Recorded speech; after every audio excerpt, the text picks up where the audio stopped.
Dhamma Sambuddhassa Namo Tassa Bhagavato Arahato Samma Sambuddhassa Namo Tassa Bhagavato Arahato Samma Sambuddhassa.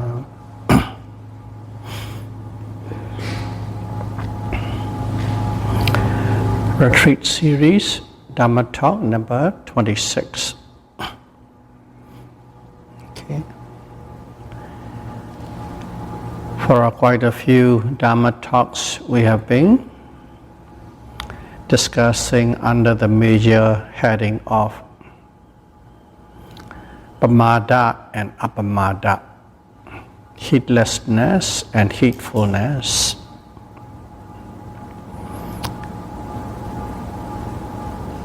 If you summarize that, the whole thing, our teachers has put us for our understanding, even though not in the scripture divided as such. You will see the gross form of heedfulness or heedlessness. Heedfulness is if one is observing the 10 practices or 10 habits which produce suffering. Okay, if one practices those things, then it is heedless.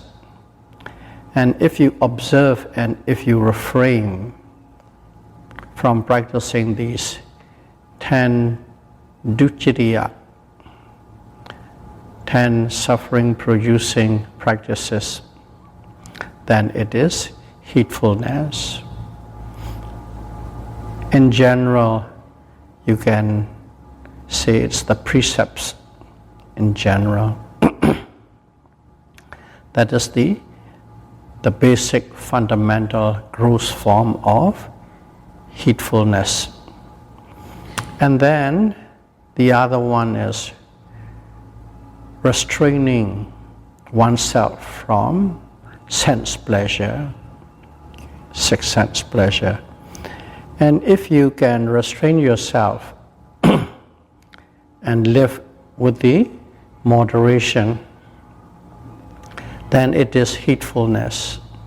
And if you can't restrain and if you live or if you give free hand to these six sense pleasure, then it is heedless.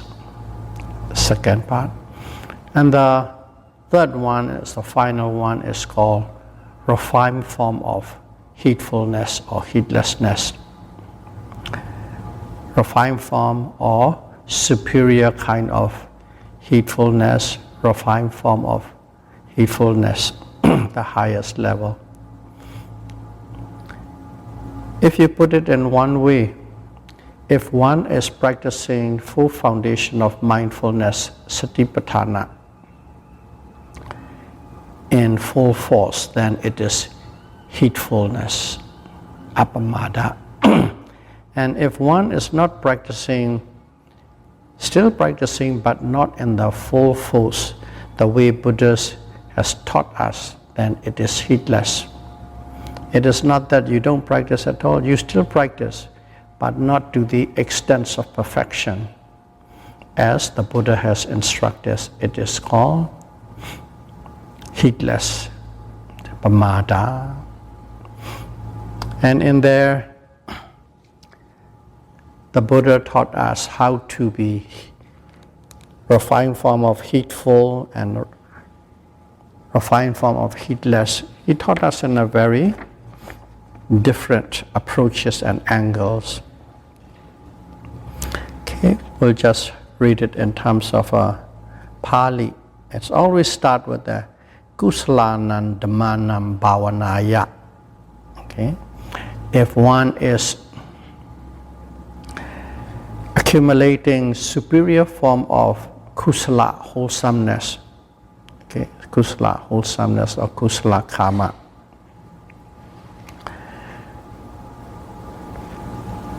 to produce the great benefits, if one is practicing what is called bhavanaya, mental culture, mental development.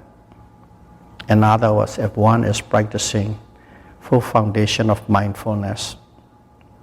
Atteya sapamada kusalanandamanam bhavanaya. You will find that starting in everything that what Buddha taught. And the latter part is the point. Okay? Kusalanandamanam bhavanaya atteya sapamado. If one is practicing this heedfulness, refined form of heedfulness, and if one is not practicing respectfully and seriously, then you are heedless.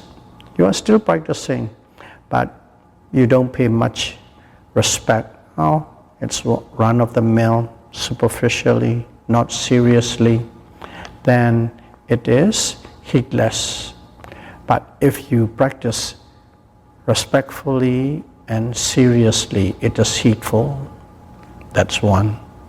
And the second one, see, kusalanandamanan bhavanaya. You know what that means? Already start with. Ataticca kriyata pamado.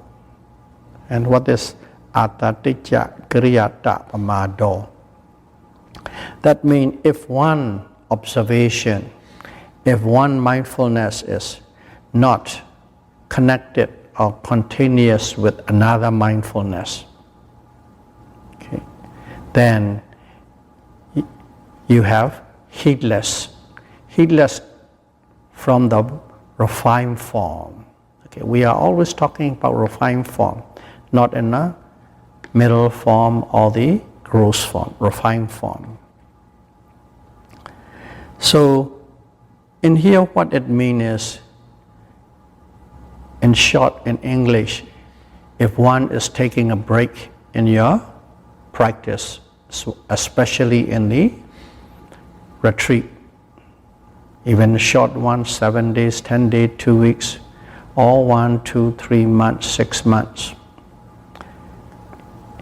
If there are sometimes, some cases, you feel very tired and exhausted, and you take a break. And if you are taking a break, that means you are heedless. You are not developing refined form of heedfulness. It's a break. Another one is gap. The gap is from one noting to the other, one noting to the other, one noting to the other. And if these notings are not continuous, okay, if there's a gap, then it is not refined form of heedfulness. It is heedlessness. So that is the second one. These two, first and foremost, it is respectfully and seriously, and then without a break, without a gap, practicing seamlessly, every mindfulness seamlessly.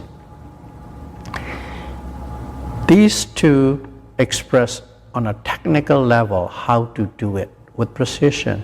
Technically teaching. Some people are very good at following instruction, technical instruction.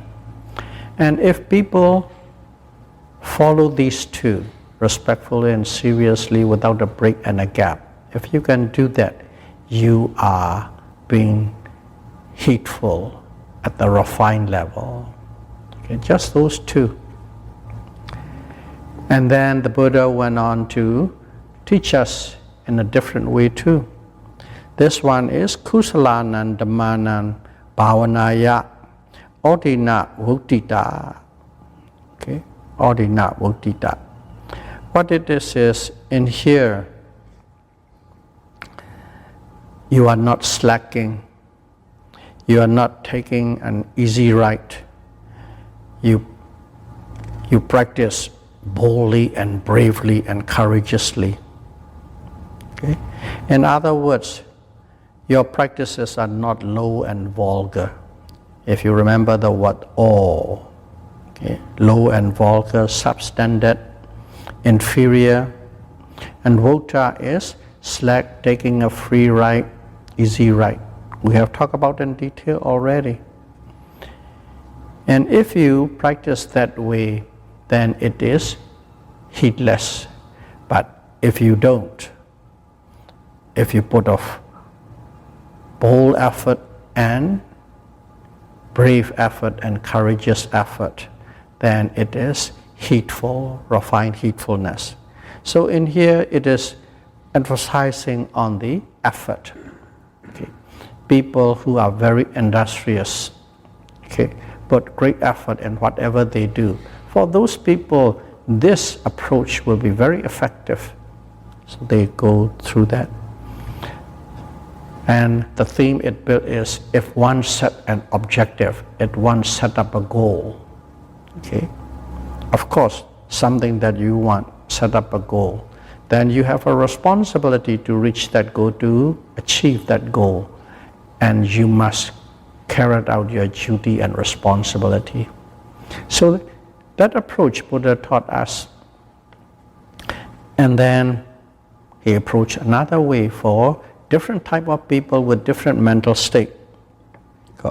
Kusalanam Dhammanam Bhavanaya Nikita Sandattam Pamado. Nikita Sandattam Pamado. And here is, he approaches from the desire. Okay, chanda is a noble desire. Some people, they start something with great desire. Okay. And some people are really effective. Whenever they desire something, they don't stop. They approach, they drive. So this one is aimed towards the people who does things with great desire. Okay. So if you have got that kind of desire, those kind of people, they don't really care what is going to happen, what's going to, whether it is their physical danger or any form of danger. They don't really care. They only go gung-ho straight forward for their desire, their objective. And with that approach, with that noble desire for those kind of people, he taught this one. Because they call it a chanda ceta, okay? Consciousness with that desire. Chanda ceta, actually it's the very peaceful, okay? Very peaceful, very quiet, very calm states of consciousness.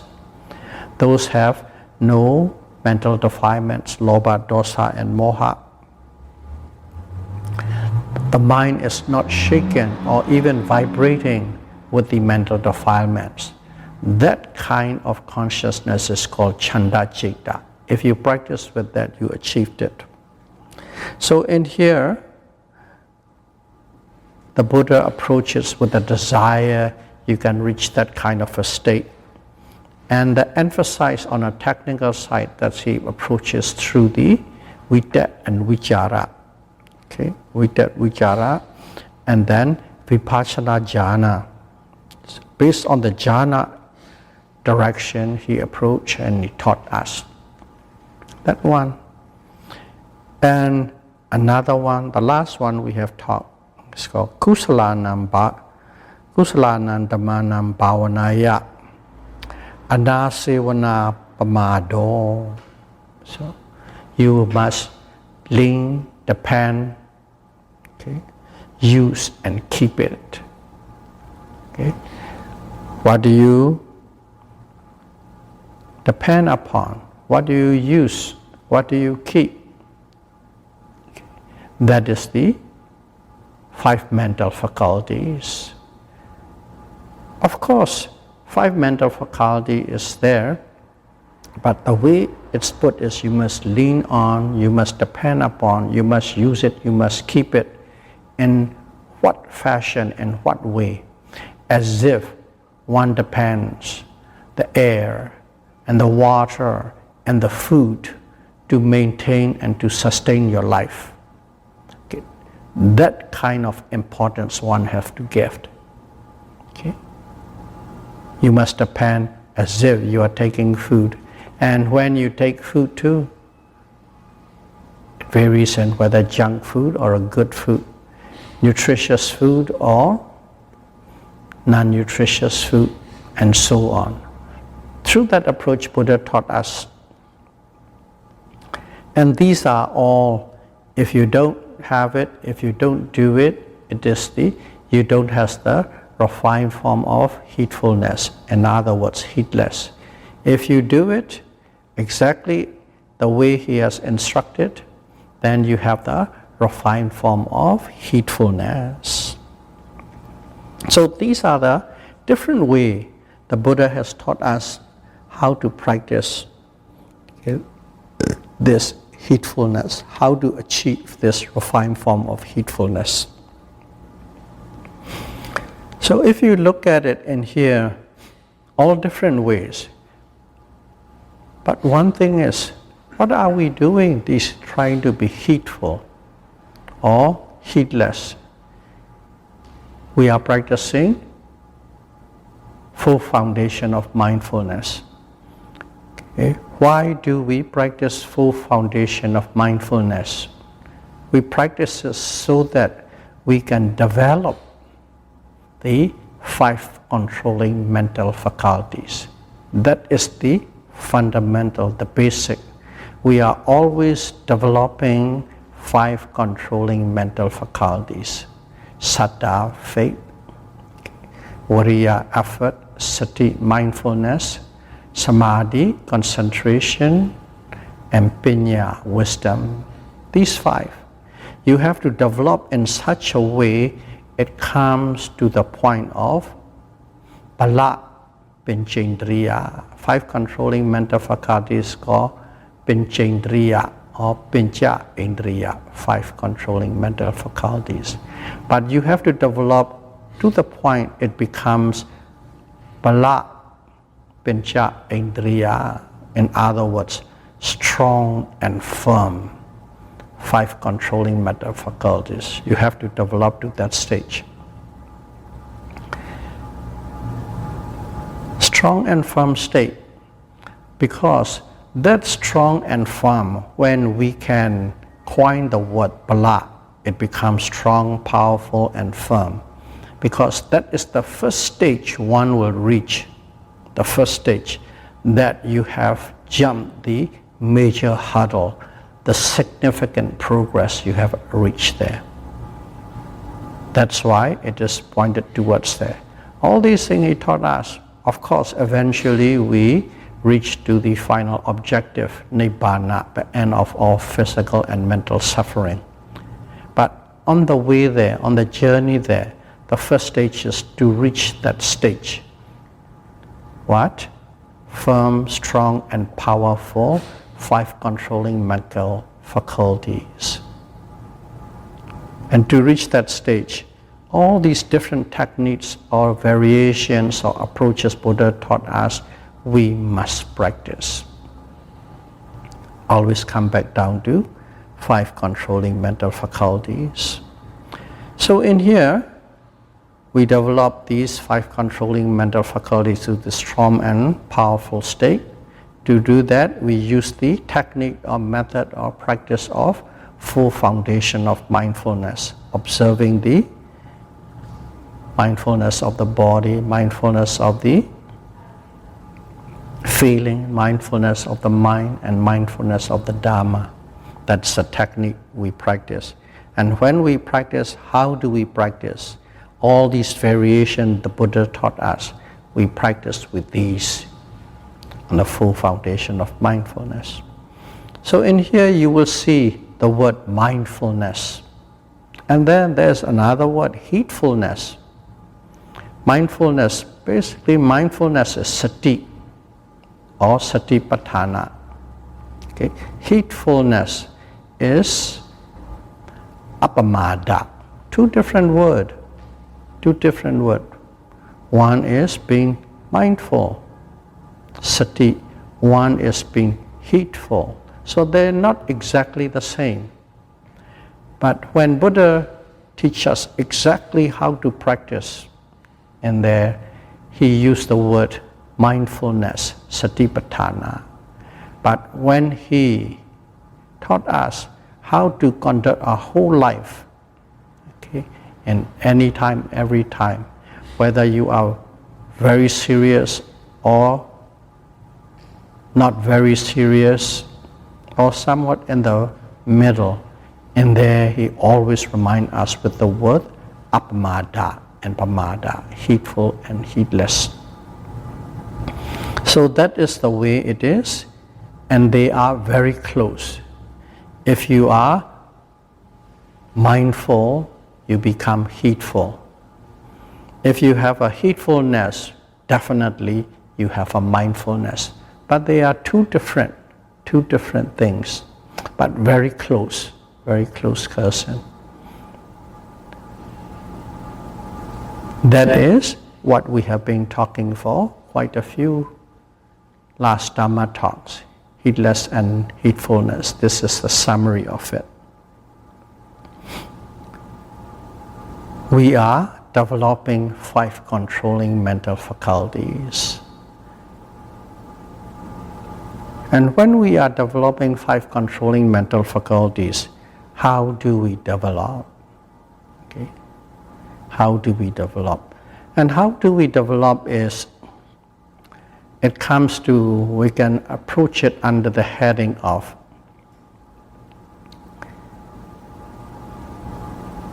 one way is from heedfulness to purity. We can approach that way, from heedfulness to purity.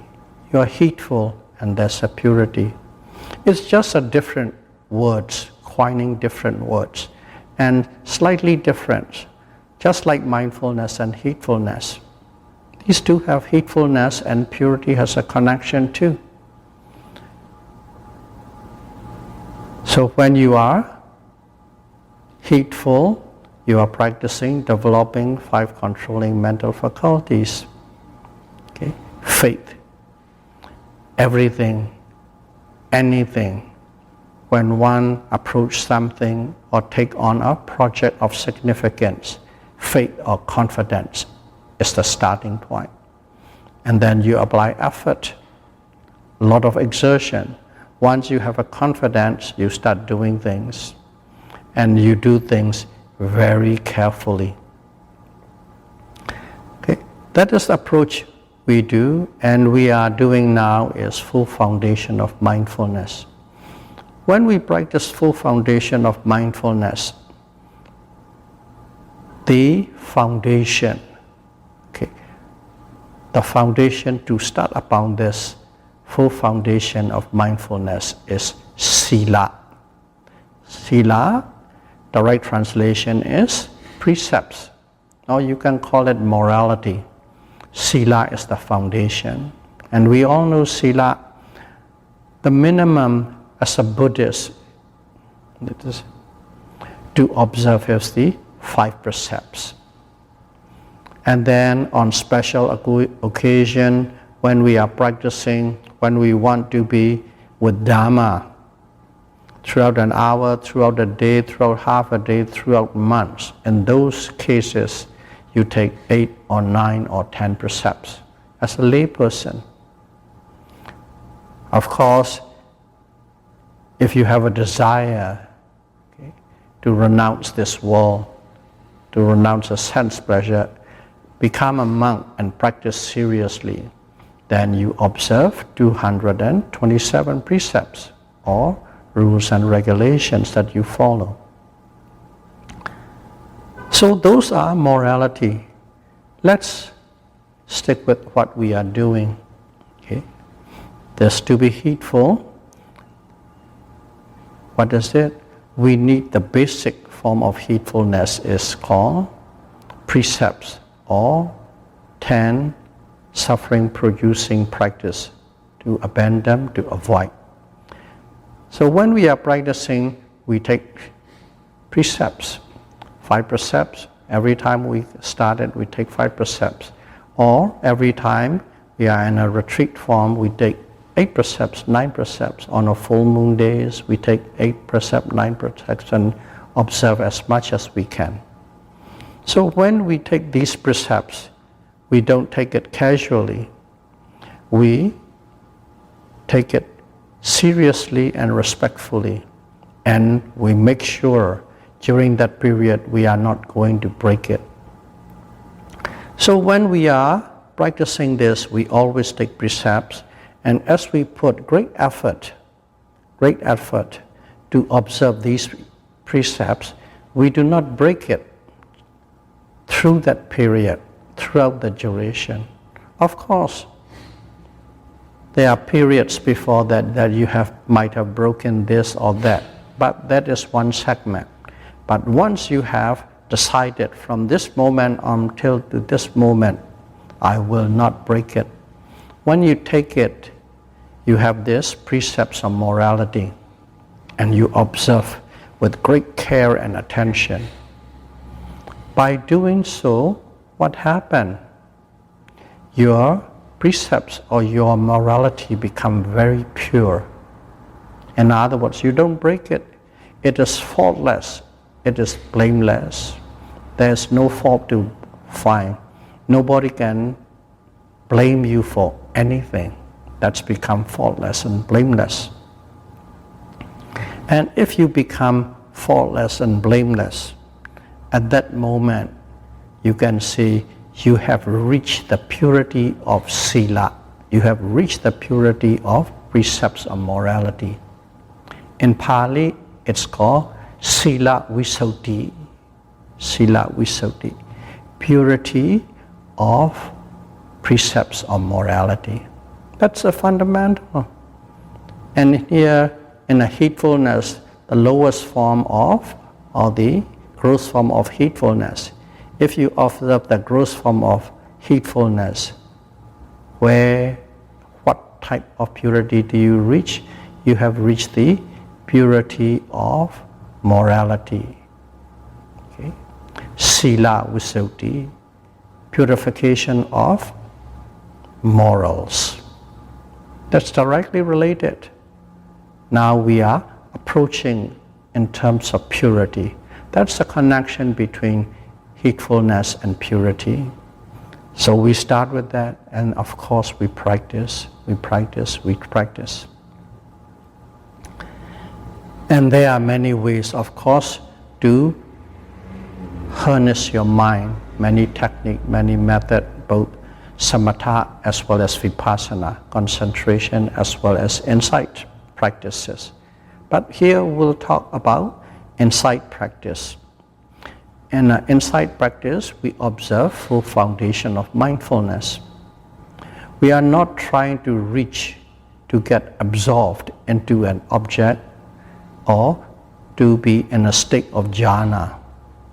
That is not our objective. Our objective is to be able to observe any physical or mental object that is arising at the present moment. That is our objective. So, based on that objective, we are observing. Okay? Let's say there's a rising movement. We are aware of it from the beginning and stages and right to the end. And there's a falling movement from the beginning to the end. The same thing with lifting, pushing, dropping. You are aware of it. The same thing when you're bending, you know bending movement, stretching movement. And then thoughts come in. At the beginning, of course, you drift away with thoughts. Slowly and slowly, you are aware of the thoughts instantly when they come. And sometimes, even the thoughts stop coming. In some cases, depending on the yogi. But if it stopped coming, fantastic. If it comes, but instantly you know, that is also fantastic.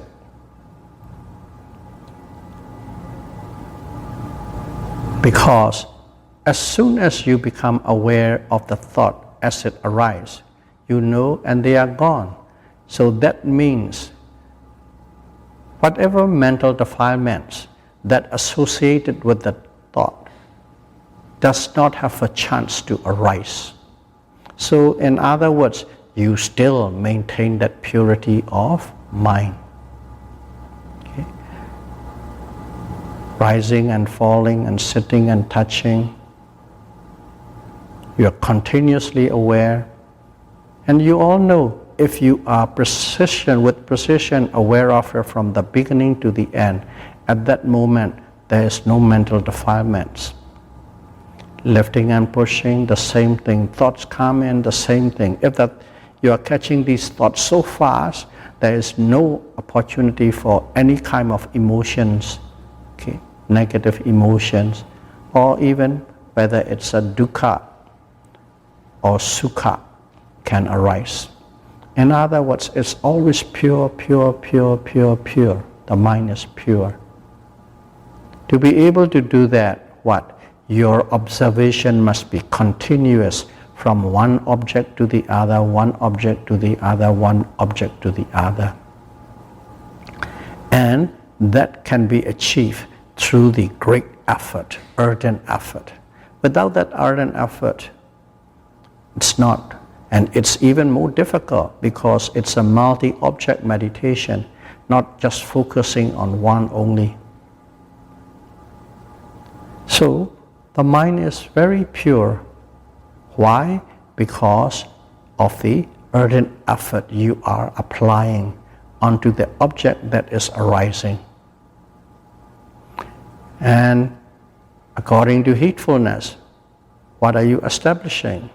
You are establishing, you are observing with great care and respect and seriousness, and you don't have any break and you don't have any gap.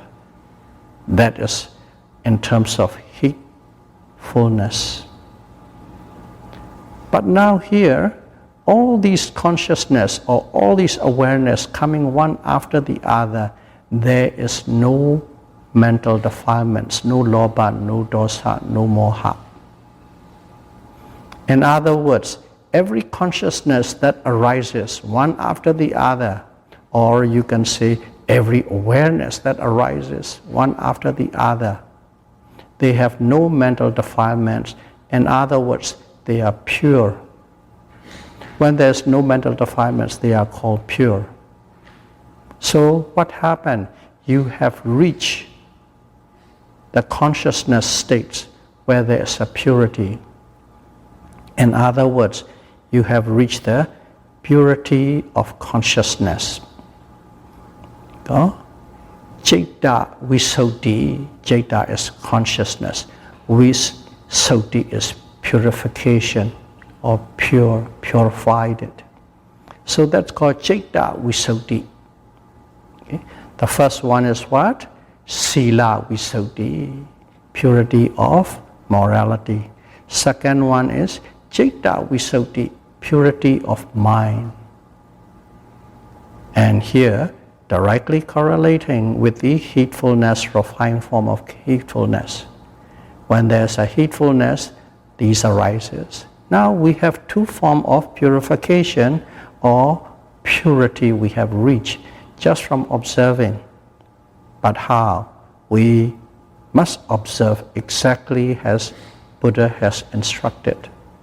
Purity of mind or purity of consciousness have reached.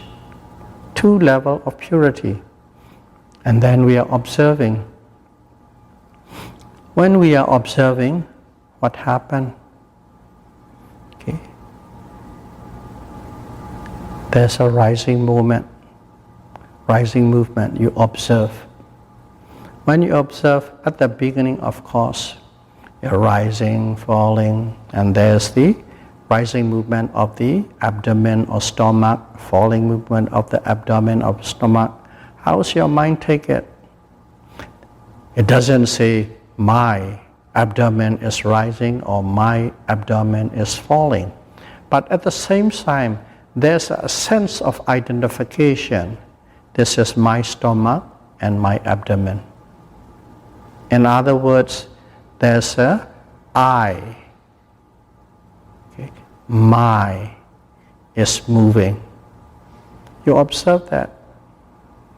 And then slowly and slowly, when your concentration power becomes stronger, okay, refer back to the purification of mind.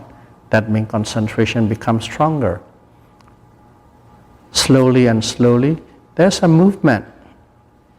Occasionally, not identify with my stomach or my abdomen, the shape or the form or the sense of stomach is still there. And then slowly and slowly, finally, there's no sense or awareness of shape or form or color. Then there's no sense of my at all. Simply there's a vibration. Simply there's a vibration. And you're aware there's a vibration. Just like now, we are hearing that fan going around and there's a sound. The sound's going on. And you hear it. And you have no connection to that sound and you. You are one thing, that sound is one thing. You have a vivid understanding of it. Okay? Separateness of that sound and your awareness. And in here, it's exactly the same. That vibration of movement is just like the sound of the fan, and you are aware of it. That's two things. So what it is you began to understand this my body, my stomach, my abdomen, starting to break down, the sense of I break down, and you see them in its own nature. Whether it is a vibration or movement or stiffness or pressure, hardness or softness or cold or hot. Okay, all the different variations and presentation of these four great elements, earth, wind, fire, and water. You sense them, you know them as if you are hearing that sound of the fan, totally unconnected with so-called I, nothing to do with me. Then that you truly understand the nature of rupa, what rupa is. This, what we call my body, is not my body anymore. It is simply a material phenomenon, material process. Not intellectual thinking, but simply knowing as is. And also that awareness, at one point awareness is I am aware, I am aware. That kind of awareness is coming. But when the mind becomes, the consciousness becomes pure, okay? The purity of consciousness is reached.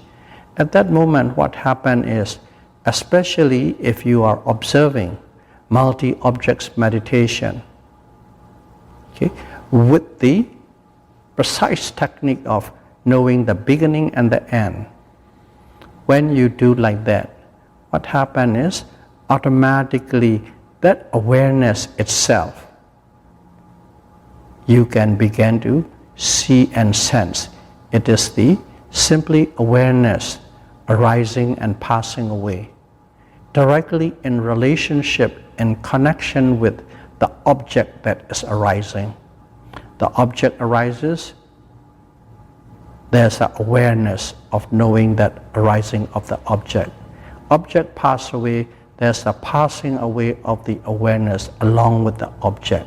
That kind of sharp and distinct feeling or knowing arises.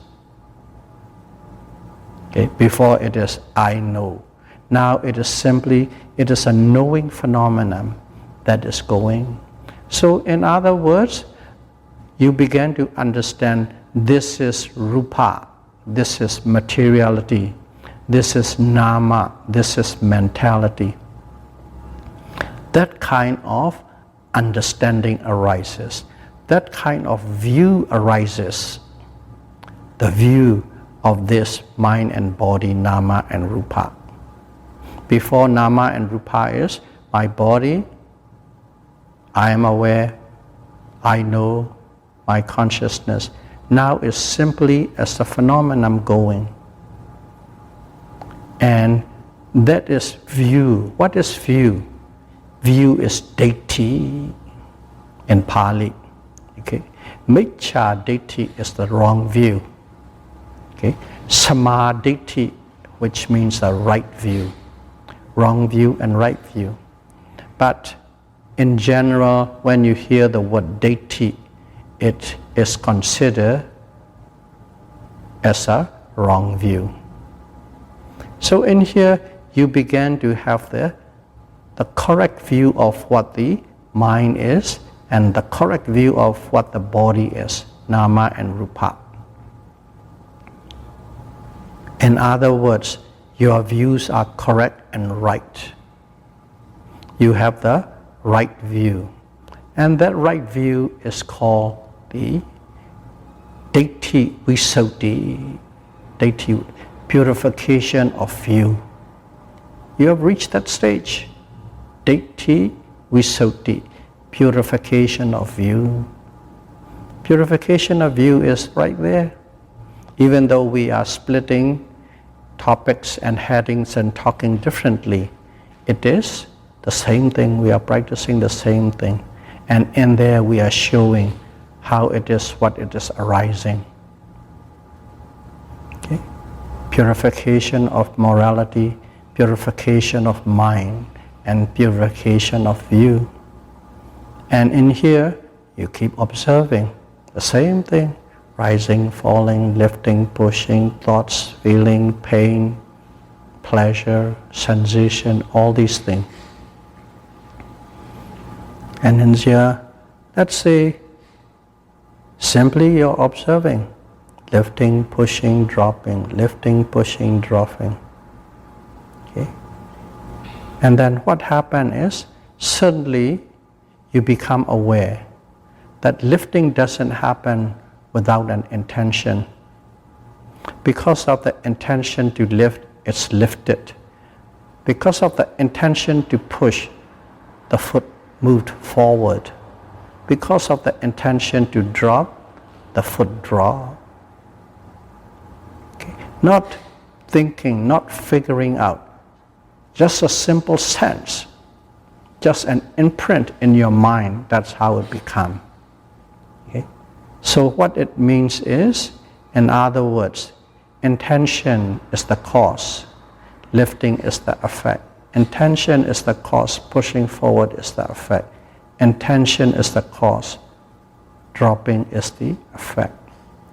In other words, there's a causal relationship, cause and effect, cause and effect, cause and effect. Intention is the cause. And what is intention? Intention is citta, consciousness. What is intention? Intention is the mental phenomenon. Once you have reached that purity of view, you don't look intention as my intention or I am intending or my desire. You don't look that way anymore. So simply put, you begin to see the causal relationship, how the mind and the bodies work, cause and effect, cause and effect, cause and effect. Okay? You see that causal relationship. And then also, what? When you are lifting, you see the lifting movement and then disappearance of the lifting movement. Pushing movement, disappearance of the pushing movement. Dropping movement, disappearance of the dropping movement. The same with rising and falling movement, and so on and so on. You begin to see the beginning and the end, beginning and the end, beginning and the end quite clearly. You see all these things work through the network or a system of cause and effect. And what is happening is your view become even clearer. Before, you simply just have a right view, samadhi. In other words, it is nama and rupa, it is not I.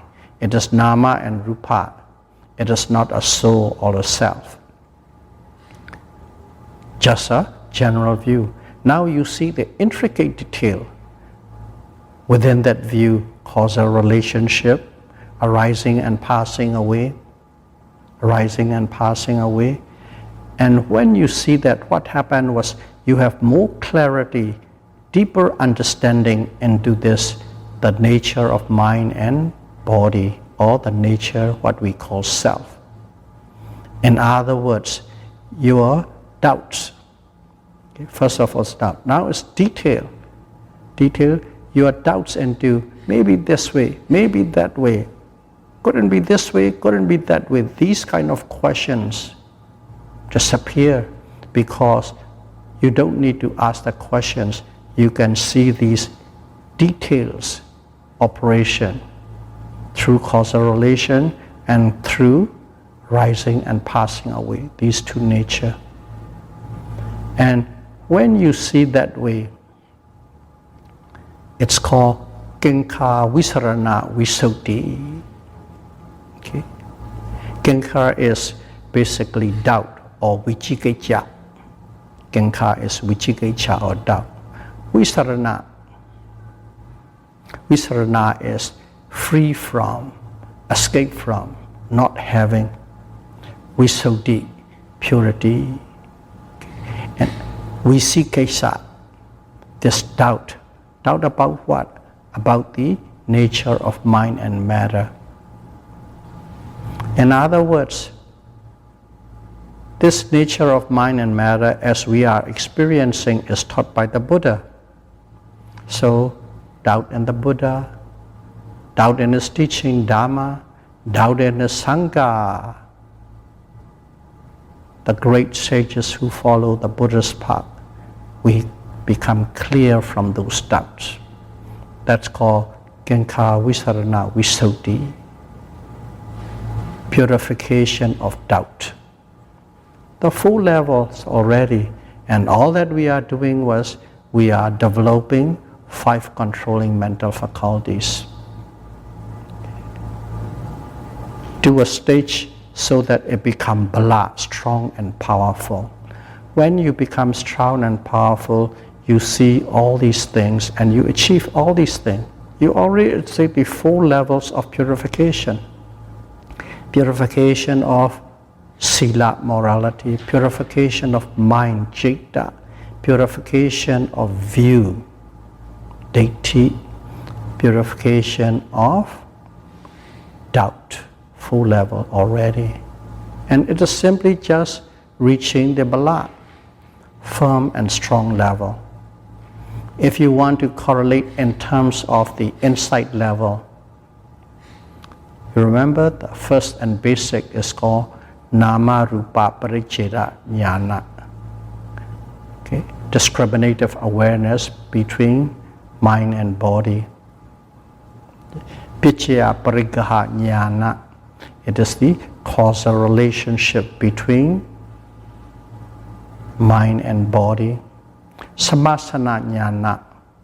You began to see the 3 marks of life. Dukkha, anicca, dukkha, anatta, impermanent suffering and non-self nature. You got to peep into it. And then clarity of passing, arising and passing away. With clarity, with no doubt, with no confusion. That is the Udayapaya Jnana. Okay? Insight into the knowledge of arising and passing away. If you look in terms of insight level, that's what it is. If you look in terms of purification, we have just set it out. And also, what are we doing?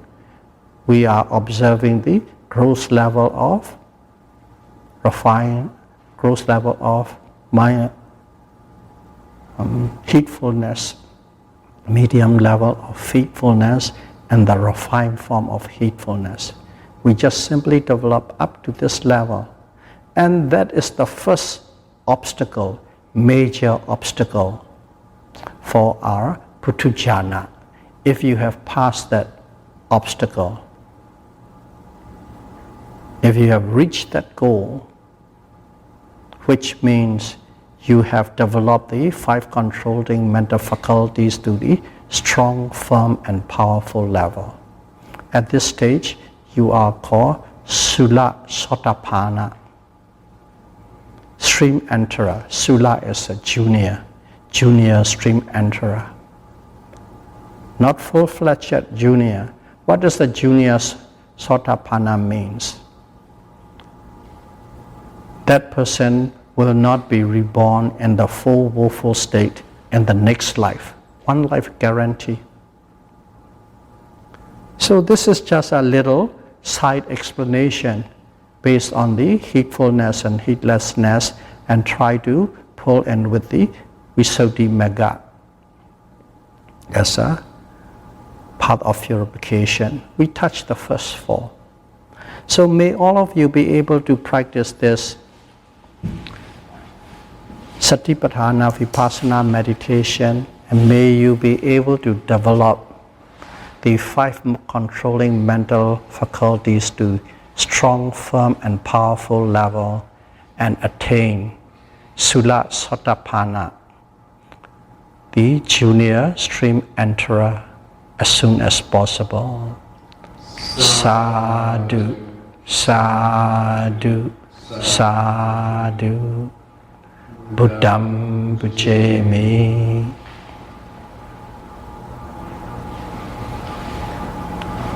Dhammam Bujemi. Sangham Bujemi.